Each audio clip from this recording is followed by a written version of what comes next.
ជំរាបសួរបាទបងប្អូនទាំងអស់គ្នាបាទថ្ងៃនេះខ្ញុំបាទនឹងមកបង្ហាញចំណេះដឹងបន្តិចបន្តួចបាទហ្នឹងហើយបាទពីរបៀប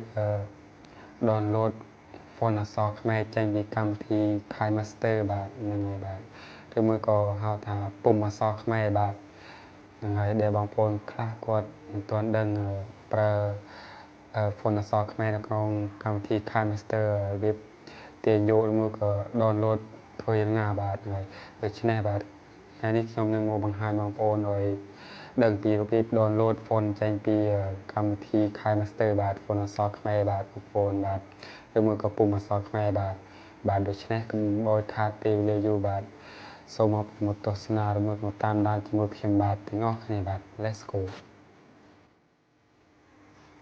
បាទដំបូងបងប្អូនចូលក្នុងកម្មវិធី KineMaster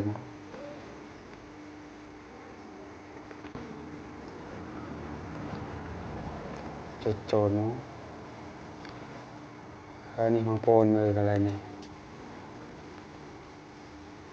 បាទងាយទេបងប្អូនបាទ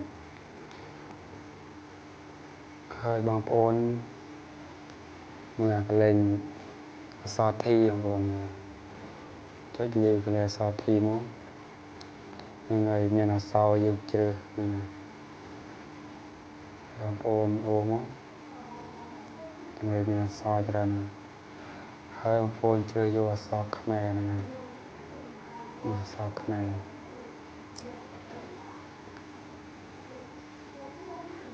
ភាសាទៅអ៊ីនធឺណិតនឹង slow បងប្អូនបាទហ្នឹងនេះទៅនេះហើយគឺជាហ្វុនអក្សរខ្មែរបាទ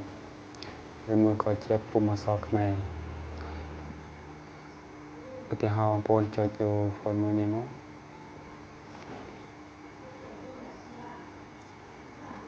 នេះវាចេញឲ្យអញ្ចឹងហើយបងប្អូនមើលគេដាក់ថាទាញយកហើយបងប្អូនចុចមកនឹងវាកំពុងតែដំឡើងបាទនឹងហើយអូខេប៉ុណ្ណឹងវាដំឡើងស្រាប់ហើយបងប្អូនបាទ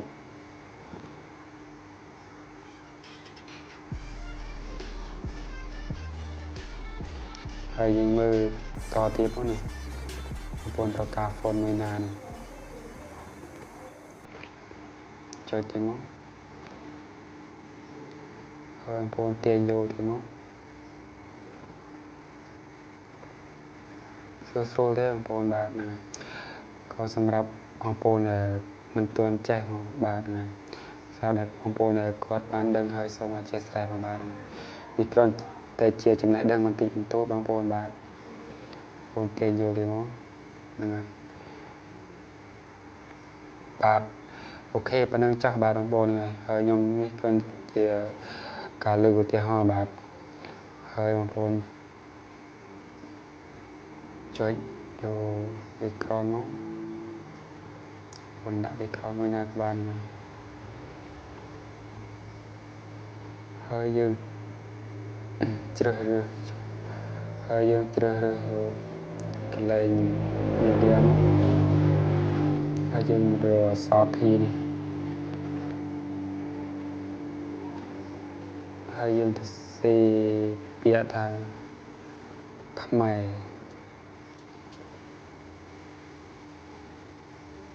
មកហើយបងប្អូន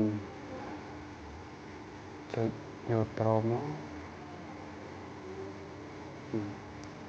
ទៅឲ្យខ្មែរបងប្អូនហ្នឹងអានេះយើងមិនទាន់ដាក់ហ្វុនទេបងប្អូនហ្នឹង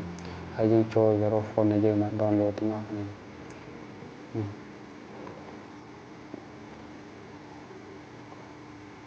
ចុចមកបងប្អូនឃើញមានអក្សរ3នេះហ្នឹងហើយបងប្អូនយកពាក្យថាខ្មែរហ្នឹងបងប្អូនហ្វុនដែលខ្ញុំបាន download ហើយយើងទៅមើលហ្វុនដំបូងគេហ្នឹងហើយចុចលើមកហើយបងប្អូនគ្រីសមកឃើញមានដូរអត់បងប្អូនហ្នឹងមិញយើងអត់បានដូរហ្វុនអក្សរស្អាតទេដល់ពេលដូរហ្វុនហើយស្អាតហ្នឹងហើយឧទាហរណ៍មួយទៀតទៅចាស់ហ្នឹងហើយ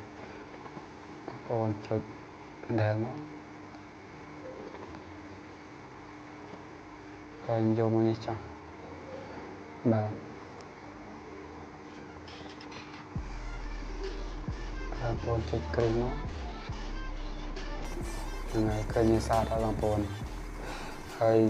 ពណ៌នេះយើងចង់ដាក់ពណ៌អីហ្នឹង